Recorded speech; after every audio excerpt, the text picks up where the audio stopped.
Hello there, everyone. TheAndrata here, and welcome back to episode 53 of our FTB OceanBlock Let's Play series, where today we are working on setting up our hydroponic bed setup from Industrial Foregoing, so we can get rid of all this stuff and make it faster. So let's get started. All right, so as you can see, things are back up and running. I did not restore backup. I basically redid all of our setup. Rearrange things a little bit, moved up our fissile fuel up to the top here instead of being down in this area. What I think happened with our nuclear reactor is we ran out of fuel. If we look in our system, fluorite, we have basically no fluorite. I did just go now and teach the system how to make fluorite out of the fluorite essence we've been growing from our mystical agriculture botany pot setup over there. But we ran out of fluorite, and most likely it's because of this crusher that I had set up, because it's maintaining, 64 fluorite dust here, 64 fluorite dust here, plus the fluorite dust here. And so, yeah, we ran out. I'm going to actually go ahead and kick these back on, because I turned these off until, such a time that I was able to figure this out. But anyway, so what I have set up here is a detector, and if in the system we have less than 256 fluorite, this crusher is not going to run, which means these guys will back stuff on their requisite dusts and everything. We can go ahead and turn that one back on to ignored. So eventually we will back stuff on all of our, our nuclear waste and everything, which is why I set this up here. It was mentioned in the comments that the radioactive waste barrel outputs a redstone signal when it is full. And I tested this in a creative world. It does output a redstone signal of 15 when it is full. I don't know if it increases in value until it gets to 15, or does it stay 1 and then 15? I hope that's the case, because the way that I have this set up now is we have redstone sitting here going up to our failsafe that is already set to high temperature and then down. So what'll happen is this will hit 15 and then this will pulse. Well, actually it'll stay on, and then the piston's going to stay up and the gravel's going to stay on here. It will shut the machine off is what it's going to do.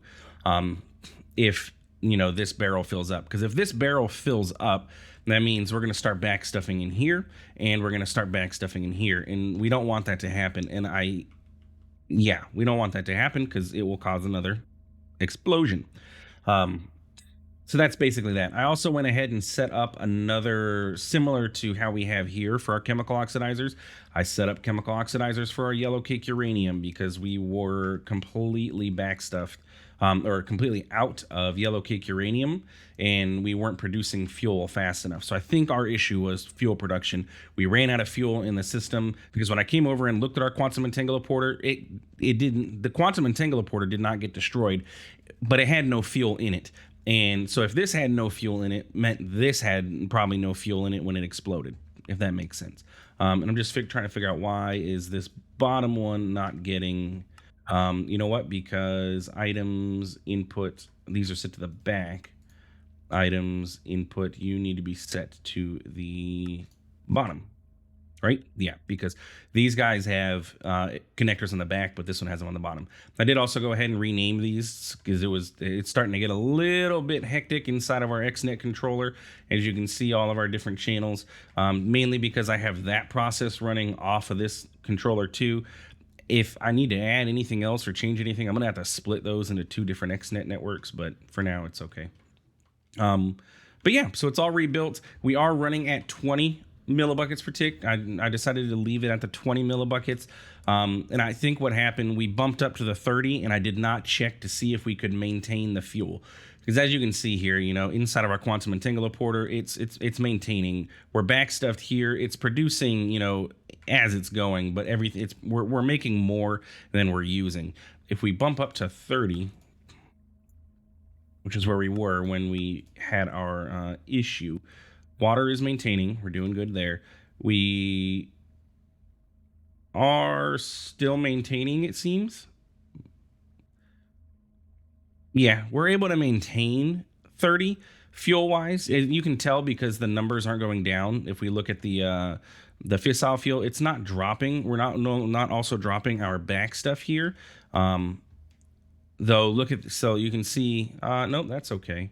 As long as we can maintain our fluorite in the system, we would be okay, to be honest with you. How are we doing on the other things too? Uranium? Uranium's doing good, and sulfur. We still have 25,000 sulfur dust, so we're okay there. It's the fluorite that was our biggest thing. And if you remember correctly, fluorite is something that we didn't have getting processed back at our base because you can only get it with a cloth mesh, not the diamond mesh, and so we never really had fluorite coming into the system. I'm going to drop this down. I don't necessarily need it to be at 20 or 30. We'll drop it down to 20 just to be safe. I know we can maintain the 20. I don't want to have to clean up another explosion. If you were to set up something similar to this, don't put your fuel production near your reactor. That was the same reason I didn't build my induction smelter or my induction matrix over here, because I didn't want explosions to happen. But stupidly, I left all this stuff here. Explosion happened, destroyed our fuel production, so I had to set all of this back up, which was a pain. Ideally, I would like to is there a way to copy all this just in case it happens again? Because that'd be nice. Anyway, so today's episode, what we need to work on is, now that we have this taken care of, our reactor's all good to go, we got our power being produced. Honestly, do you have anything in you? No, I'm trying to look at you. Yeah, you have 102. We'll save this. This will be an emergency 100 million RF if ever needed or anything like that. But look, we can finally see we have a little green bar. We have almost 100 billion RF stored in our system here, and we're inputting at 638,000. We're doing pretty darn good. This guy is running swimmingly. It's burning through all of the substrate. Cool. So today what we're going to work on is our mystical agriculture stuff, right? So last or a couple episodes ago, was it last episode? It might have been last episode. I forget. The holidays came in and everything, and I forgot where I left off at. But we had set up the wither milker over here, which is running fantastically. Wither milker's doing good, doing its job. We have all of this set up. Yeah, we're good. This is empty because it's draining into a tank back home. One thing I'm going to point out with this wither milker: never run out of power. If your stasis chamber runs out of power for even a second, your wither is going to escape and blow up, and it will blow up your stuff here, and yeah, it's not a fun time. So just something to keep in mind. But let's go home. We have the let's see, sulfur dioxide. All that stuff is what I was using when I was reprogramming everything. That's the bed. That is not where I wanted to go. Right here. So we have currently 114 buckets of ether gas, and then this is the way that we set this up now. So we have a quantum entangloporter set here as our input, and it is outputting to the right, which is going into this. I don't know why this is rendering this direction now all of a sudden. Usually it renders from bottom up, but this is rendering from top down. That's new. It did not used to do that before. But yeah, anyway, so we have that going for us, which is great. So we have ether gas, and I have an external storage set up on it. So we have access to it in our refined storage system. Bada bing, bada boom. At least we should. We need to. Let's figure out what the heck's going on with that. Oh, you know what? I disabled the back. There we go. Now, if we go here, ether gas, 115 buckets, which means we can set up crafts for the things that require ether gas in our dissolution chamber. Now, what are we working towards? Well, we're working towards hydroponic beds. That's what we want. The hydroponic bed requires us to be able to, it's actually pretty cheap to make, but we need ether gas for the hydroponic bed to do its growth. So yeah, that's where we're at. Also need to work on getting some more flux dust, but we also need fertilizer. And how do we get fertilizer? Well, fertilizer is made. We already actually have the setup needed to make fertilizer, which is over here with our sewer. And we actually have sewage in here, which is great, because we need to do stuff with the sewage. So what you got to do is you just set up a sewer anywhere near you have a mob farm, and as the mobs are killed and everything, you'll start gathering sewage. I don't believe that you can use the mob crusher. Like if you have a mob crusher set up, you're not going to be gathering sewage. You need something like the what we have for our wither skeleton farm, the mob masher. That way they are alive for a few extra moments, because as it stands now, they're dying so fast. I don't believe we're going to be getting extra sewage from them. But anyway, let's see. What is the machine that we used? I think it's a sewage composter. Yes, easy as that. So let's get a sewage composter crafted up real quick. And apparently I don't know how to make iron gears. What in tarnation? I should go up there and teach the system how to make these iron gears because it's going to come up again that we're going to need them. But y'all know me. Okay, so sewage composter is going to go here. It's going to need a little bit of power. What do we got? We just have a flux point there. That's fine. Universal cable. That's you. Come on. Get down. Place it. Okay, cool. So then you're going to output your sewage, which is the brown side, push to the right, and then you're going to compost it. And it's as easy as that. So as we get sewage, it'll compost and it'll come into here and we'll get fertilizer. And this is how we create hydroponic beds. We're going to need a lot of hydroponic beds. So I'm going to let this thing run. Hopefully, I mean, I don't know if we're going to get any more sewage with this setup. I could like slow this down. Because, I mean, what does this produce? This is producing essence, and then that's about it for us. I could slow it down, and then maybe we'll get more sewage because they're going to be sitting, they're going to be alive for a little bit before they actually, succumb to the pressure of death. So we'll see. We'll see where we end up with this. We'll check. We'll monitor it later. Somebody remind me to. Okay, so that is that. And then hydroponic bed, we're going to teach the system how to make. And we're going to teach you how to make the iron hoe and all that good stuff. And while we're at it, we'll teach you iron gear. Okay, so that was iron gear. We need iron hoe and hydroponic bed. And then we're going to pop into here. I believe we're about to run out of room. Yeah, you're almost full. You're full. Full. Almost full. Let's go ahead and request another crafter. And at this point, should we be doing got diamond? Maybe, but it's okay.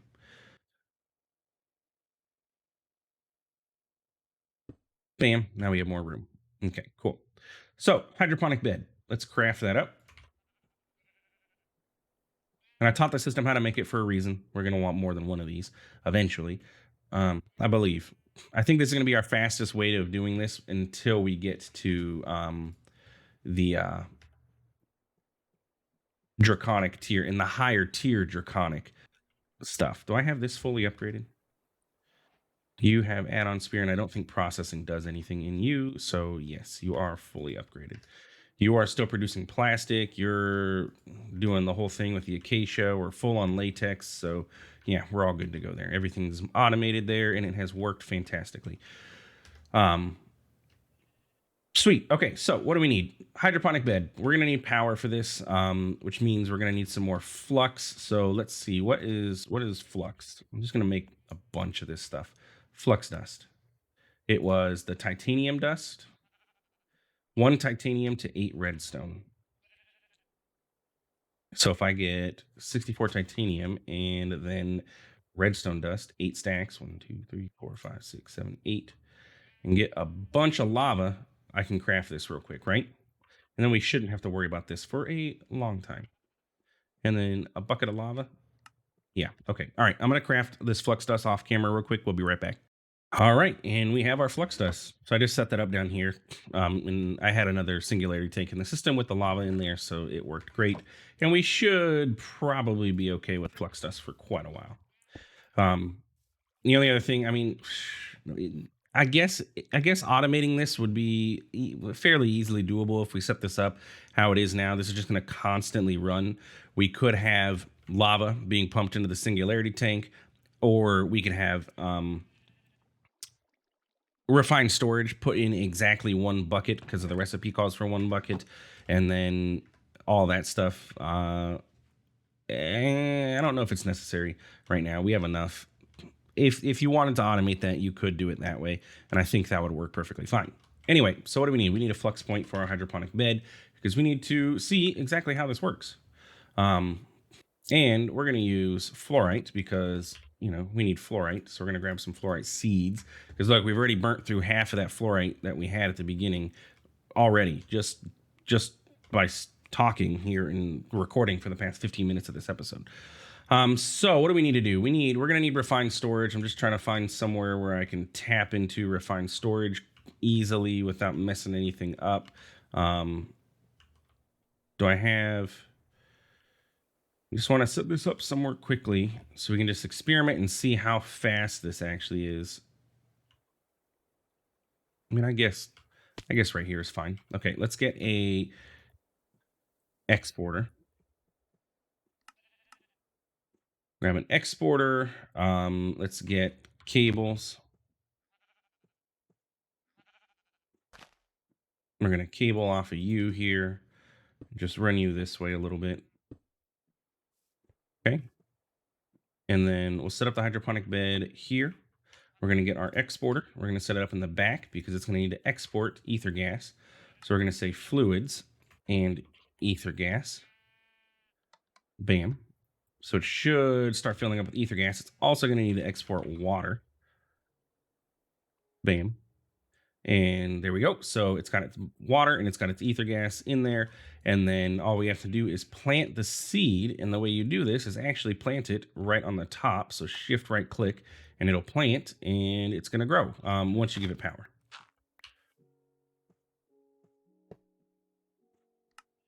Output and hydroponic beds. Okay, so it is growing. In every operation, it seems. So once this ticks down, it is almost a full growth. That looks like, yeah, about half. Bam. So every 2 of these, it looks like it grows and then gives you that. Okay, so what about when we upgrade this? So if we do industrial foregoing upgrade, add-ons is what they're called. So that's the whole gamut. That was speed, processing, and efficiency. So if I throw all of these in here, so it's significantly faster. It's not even rendering on here. Pretty much every operation is giving us fluorescence. Make sense? So then, am I safe to assume that we use? Let's go ahead and actually break this. Every time this ticks down, is that when we use ether gas? Because we haven't used any yet. Well, it refilled. So every operation uses 20 millibuckets of water, or 30, 20. Looks like 20. Yeah, 20 millibuckets of water, but it's not used any ether gas yet. See, that was 30 millibuckets of water in that growth. Yeah, 80, 60, 40. There have been some 30s. Maybe I'm just crazy. But I want to see once this finishes its process, is it going to, use some of the ether gas? But this is actually really quick. Like every operation is giving us essence. I'm not going to complain about that. Can we put more than one processing in here? Is that a thing? We're going to try it for sure. Just want to see what happens when this runs out. What does our ether gas do? Oh, and it only uses 1 millibucket of the ether gas for that? Now we're out of water, but it only uses 1 millibucket every time this progress bar goes down. That is super cheap. That seems a little bit too cheap. Like I feel like I'm ripping off industrial foregoing here. Can we put another one of these in here? No, that'd be so cool. Like, what if you could put a tier 1 and tier 2 and make it do even more stuff? But yeah, hydroponic bed. That is pretty darn. I'm not gonna lie. It's pretty darn quick. We already have almost a full stack of fluorescence from it, and in that time, I don't even know if we got any fluorescence from our other one that's sitting on over here, wherever the heck I have that stuff at. Over here. So what I'm gonna do then is take this with me and clean up. Do I have my dirt? No, I must have put it away. Dirt. Did I take my boots off somehow? I guess I did. Stop eating my grass, buddy. So what I'm going to do is we're going to go ahead and create a compact machine. And we're going to go with the biggest size, maximum. And go ahead through your crafting steps of this. It shouldn't be too difficult. Bam. And we're going to set this up. I'm going to set it up down here for now. But what we're going to do is, well, migrate all of this into this compact machine. And we're going to set these guys up on hydroponic beds instead of botany pots. I think that's going to work much better for us in the long run. And then that'll allow us to get the draconic seeds, which will allow us to get the draconic essence, which will allow us to get into draconic. So I'm going to go ahead and set this up. I need to get, the infrastructure inside of here set up, wireless, receiver, all that good stuff. So I'll be back in just a moment. Okay, I think this is going to be our best way of setting this up. So what do we have is inside of our compact machine, which before I forget, let me go ahead and chunk load it. So what we have is our hydroponic bed. So we'll have a row of hydroponic beds that are going to go down this way, right? And then we can do the same thing on this side, down this way, and then we can do the same here, but it's going to be, a little bit smaller on the sides, just because by virtue, we don't want it to connect to all this stuff.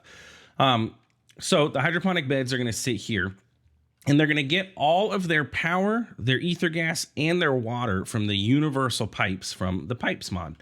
So what I have is down here, those are set up, which honestly, it means that our refined storage that we have in here is unnecessary, other than the fact that it allows me to access the system. But I figured this is going to be easier, a little bit better than having to set up exporters on every single machine and configure them. We have quantum entangler set up, and back in our storage area, I set up the corresponding outputs on each of the tanks. So we have an ether gas output, which is what this is set to, and we have a water output, and then we have the universal pipes set to extract from those, and these are set to fluids output on. So it pulls the ether gas from here, it pulls the water from here, and then power comes from over here. And then each one of these is fully upgraded with the netherite tier upgrade that you can get with the pipes mod.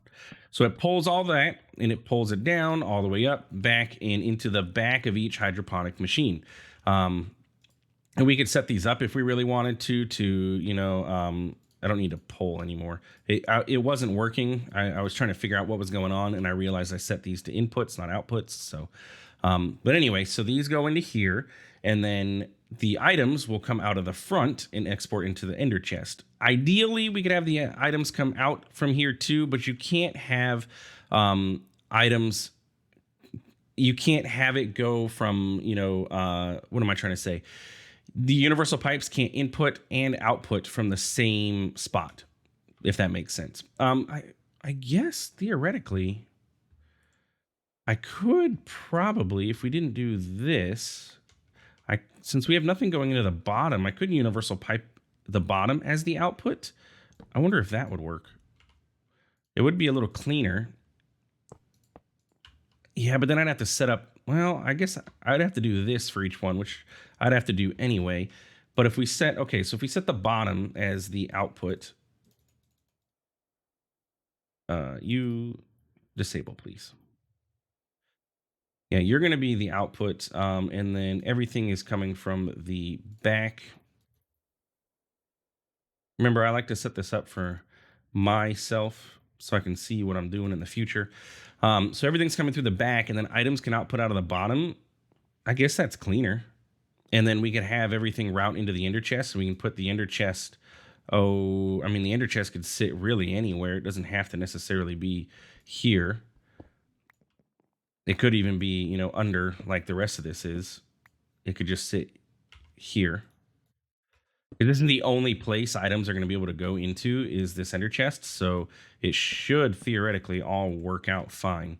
So if I were to plant this fluorite here, let's go ahead and speed upgrade this guy. If I plant the fluorite, items are going and fluorite essence. So if I go here, fluorite essence should be increasing just like that. So basically every second we're getting a fluorite essence. Is that safe to say? Now why are you not getting more water? Should I disconnect this? Let me pop down here real quick. You're still set to extract, you're the water, and you're set to fluid output. Did I turn the water off? No, water is in the back.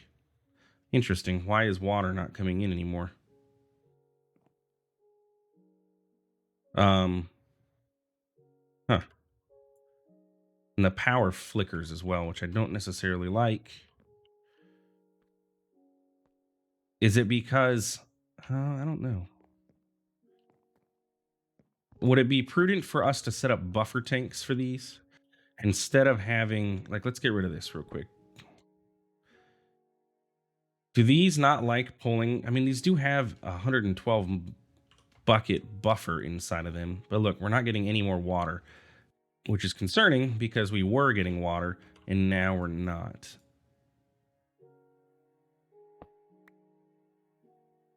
Odd, very odd. Huh. Water output, fluids, the bottom, auto eject. So what if I, as you can see here, I do have a tank of water because I was experimenting with this because it was acting funky earlier. What if I extract from you? Do you fill back up on your water?